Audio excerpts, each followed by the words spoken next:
Assalamualaikum warahmatullahi wabarakatuh. Selamat datang di pembelajaran PPKN di kelas 11. Yuk belajar PPKN. Mari belajar menjadi warga negara yang baik. Bersama Ibu Siti Nuryani. Nah, sebelumnya Ibu akan tanya dulu. Kira-kira kalian masih ingat tidak materi yang sudah kita pelajari minggu lalu? Minggu lalu kita sudah membahas mengenai konsep hak dan kewajiban asasi manusia serta substansi hak dan kewajiban asasi manusia dalam Pancasila. Kali ini kita akan membahas dua subpokok bahasan, yaitu tentang kasus pelanggaran hak asasi manusia dan upaya penegakan hak asasi manusia.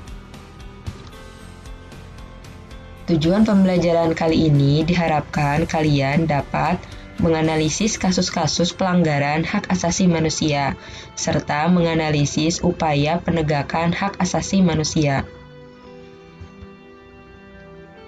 Sebelum kita membahas lebih jauh, apa itu sih pengertian pelanggaran hak asasi manusia? Di sini sesuai dengan Undang-Undang Nomor 39 Tahun 1999 bahwa pelanggaran hak asasi manusia adalah setiap perbuatan seseorang atau kelompok orang, termasuk aparat negara, baik disengaja maupun tidak disengaja, atau kelalaian yang secara melawan hukum mengurangi, menghalangi, membatasi, dan atau mencabut hak asasi manusia seseorang atau kelompok orang yang dijamin oleh undang-undang ini dan tidak mendapatkan atau dikhawatirkan tidak memperoleh penyelesaian hukum yang adil dan benar berdasarkan mekanisme hukum yang berlaku.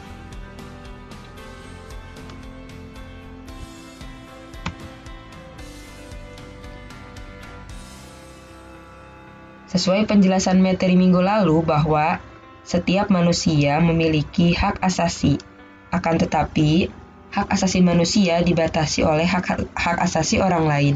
Dengan demikian, kita tidak diperbolehkan untuk melanggar hak asasi orang lain. Akan tetapi pada kenyataannya manusia suka lupa diri bahwa di sekitarnya masih ada orang lain yang memiliki kedudukan yang sama. Maka dari itu memicu terjadinya pelanggaran HAM.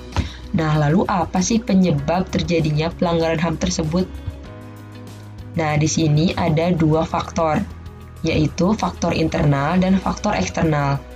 Faktor internal adalah faktor yang dapat mempengaruhi seseorang melakukan pelanggaran HAM yang berasal dari dalam dirinya, seperti tidak seimbangnya pelaksanaan hak asasi dan kewajiban asasi manusia, belum adanya kesepahaman dan kesamaan mengenai konsep hak asasi manusia, sikap individualisme, kurangnya kesadaran tentang hak asasi manusia, serta rendahnya sikap toleransi.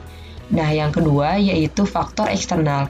Faktor eksternal adalah faktor yang mempengaruhi seseorang melakukan pelanggaran HAM yang berasal dari luar, seperti lemahnya dan kurang berfungsinya lembaga-lembaga penegak hukum, penyalahgunaan kekuasaan, serta penyalahgunaan kemajuan teknologi.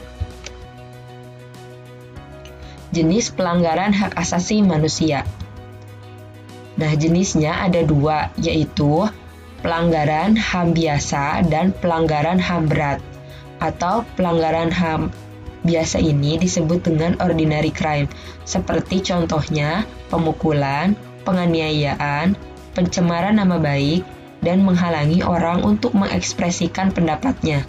Nah, yang kedua yaitu pelanggaran HAM berat, contohnya seperti kejahatan genosida atau penghancuran suatu bangsa atau kelompok etnis, dan kejahatan terhadap kemanusiaan yang menyerang secara sistematik kepada penduduk sipil. Contoh pelanggaran hak asasi manusia yang terjadi di Indonesia. Walaupun di Indonesia sudah ada perundang-undangan mengenai hak asasi manusia, namun pelanggaran HAM tetap selalu ada. Bahkan sampai saat ini masih ada beberapa kasus pelanggaran HAM yang belum terselesaikan, seperti 9 kasus HAM berat yang tersorot yang ada di bawah ini. yaitu contohnya seperti kasus dalam pembantaian atau genosida PKI, kasus dalam penembakan misterius atau Petrus, pembantaian Tanjung Priuk, pembantaian Santa Cras, pembunuhan aktivis buruh Marsina, penembakan dan penghilangan mahasiswa Trisakti, penembakan Semanggi, pembunuhan Wamena, dan pembunuhan aktivis HAM Munir. Nah, yang pertama yaitu adalah razia besar-besaran terhadap simpatisan PKI. Pada tahun 1965 sampai 1966 terjadi razia besar-besaran terhadap simpatisan PKI atas peristiwa terbunuhnya sejumlah jenderal. Razia itu dikenal sebagai Operasi Pembersihan PKI. Saat ini ada sekitar 500.000 hingga 3 juta warga tewas dibunuh. Ribuan lainnya diasingkan dan sisanya hidup dengan mendapat stigma sebagai PKI.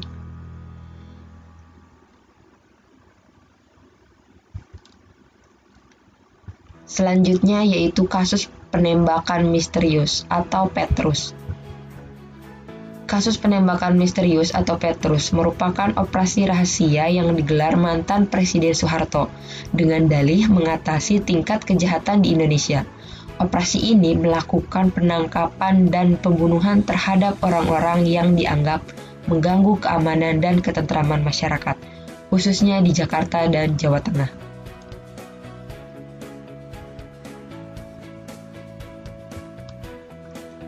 Selanjutnya adalah kasus tragedi Trisakti tahun 98. Pada Mei 98 terjadi kerusuhan besar-besaran di hampir seluruh sudut tanah air, terutama kota Jakarta dan sekitarnya. Kerusuhan ini mengakibatkan ribuan orang tewas, ratusan wanita menjadi korban perkosaan, dan tertembaknya sejumlah mahasiswa peserta demonstrasi.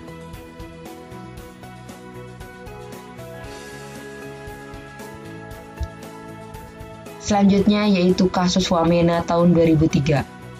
Pada tanggal 4 April 2003, tepatnya pukul 1 malam waktu Papua, sekelompok massa tidak dikenal membobol gudang senjata Mars Kodim Wamena. Penyerangan tersebut menewaskan 2 anggota Kodim. Kelompok tersebut juga membawa lari sejumlah senjata dan amunisi.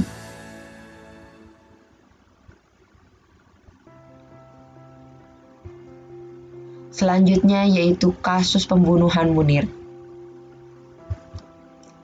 Aktivis HAM paling berpengaruh di Indonesia yaitu Munir Said Talib ditemukan meninggal di dalam pesawat jurusan Jakarta-Amsterdam pada tanggal 7 September tahun 2004. Namanya melambung saat dia menjabat sebagai Dewan Kontras. Dia membela para aktivis yang menjadi korban penculikan Timawar dari Komando Pasukan Khusus Tentara Nasional Indonesia. Pelaku pembunuhan tersebut adalah Polikarpus. Namun, hingga saat ini, para aktivis hak asasi manusia menganggap bahwa kasus ini belum selesai. Selanjutnya adalah kasus tragedi Tanjung Priuk. Peristiwa Tanjung Priuk adalah kerusuhan yang terjadi pada tanggal 12 September tahun 1984 di Tanjung Priuk, Jakarta Utara. Kerusuhan ini mengakibatkan sedikitnya 9 orang tewas terbakar dalam kerusuhan tersebut dan 24 orang tewas oleh tindakan aparat. Meskipun ada dugaan jumlah orang tewas mencapai hingga 400 orang.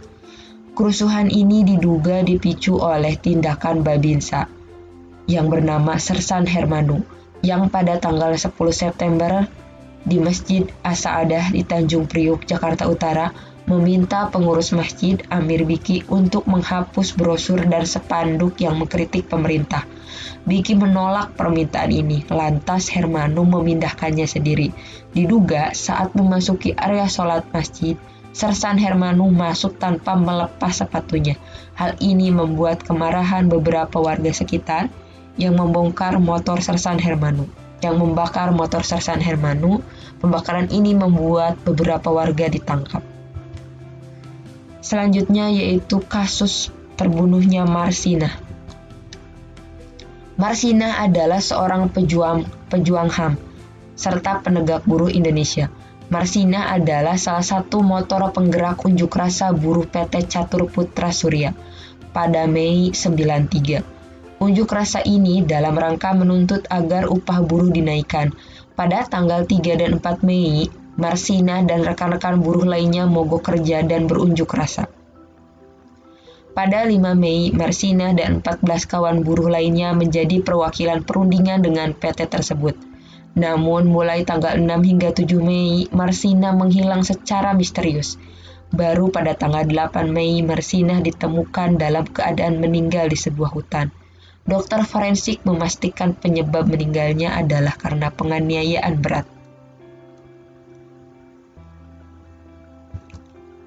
Selanjutnya yaitu bagaimana upaya penegakan hak asasi manusia di Indonesia. Nah, pemerintah juga melakukan upaya untuk menegakkan hak asasi di Indonesia, yaitu dengan cara pembentukan Komisi Nasional Hak Asasi Manusia.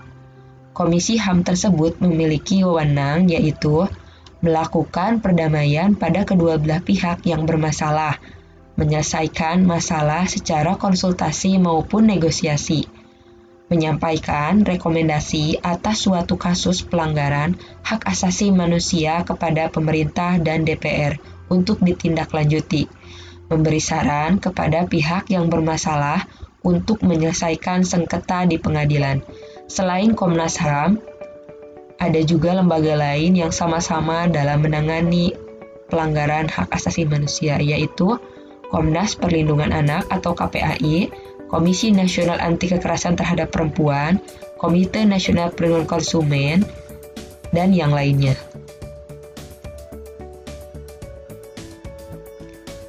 Selain pembentukan lembaga-lembaga penegak HAM, pemerintah juga membentuk instrumen HAM dari mulai amandemen kedua Undang-Undang Dasar Negara Republik Indonesia sampai dengan peraturan perundang-undangan yang lainnya.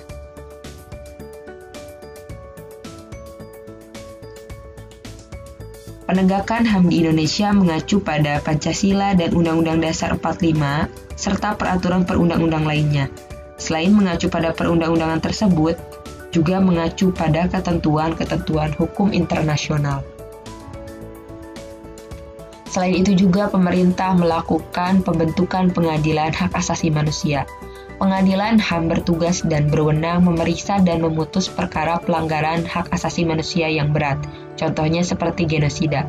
Di samping itu berwenang memeriksa dan memutus perkara pelanggaran HAM yang dilakukan oleh warga negara Indonesia dan yang terjadi di luar batas teritorial wilayah Indonesia.